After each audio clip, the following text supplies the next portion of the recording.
নমস্কার বন্ধুরা, তাতাই মা বাবা ব্লগে আপনাদের স্বাগত। আজ আমি পটল ভাপা বানিয়ে আপনাদেরকে দেখাবো। এর জন্য পটলগুলোকে আমি খোসা ছাড়িয়ে নিয়েছি এবং কিছুটা চিড়ে চিড়ে রেখেছি।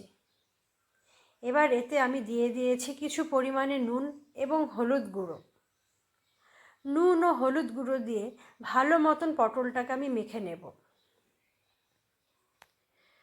বন্ধুরা, রেসিপিটি যদি আপনাদের ভালো লাগে তবে অবশ্যই লাইক, কমেন্ট এবং শেয়ার করে দিবেন আর সাবস্ক্রাইব করে অল বাটনটি প্রেস করে দেবেন।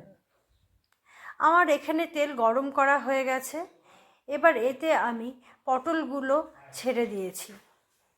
পটলগুলো ভালো মতো তেলের সাথে মিশিয়ে আমি আঁচ কমিয়ে ঢেকে দেব।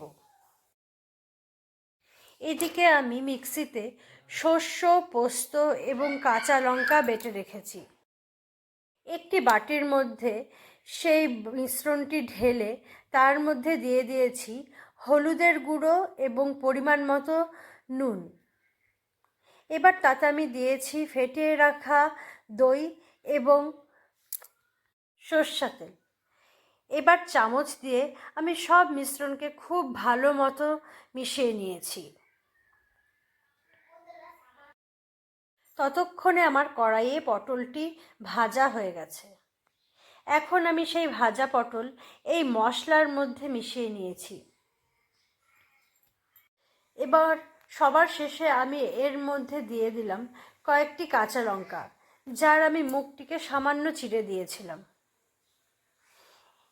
আমি এখানে একটি কড়াইয়ের মধ্যে কিছু পরিমাণ জল ফুটিয়ে নিয়েছি এবং এই ফুটানো জলের মধ্যে সেই বাটিটিকে আমি বসিয়ে দিয়েছি। বাটিটি বসিয়ে দিয়ে আমি তার মুখটা ঢেকে দিয়েছি একটি পাত্রের সাহায্যে। তারপর আমি কড়াইটিকে ঢাকা দিয়ে 10-15 মিনিটের জন্য রেখে দিয়েছি। আমার 10-15 মিনিট হয়ে গিয়েছে। আমি কড়াই থেকে বাটিটিকে বের করে নিয়েছি। আমার পটল ভাপা গরম ভাতের সাথে খাওয়ার জন্য একদম রেডি।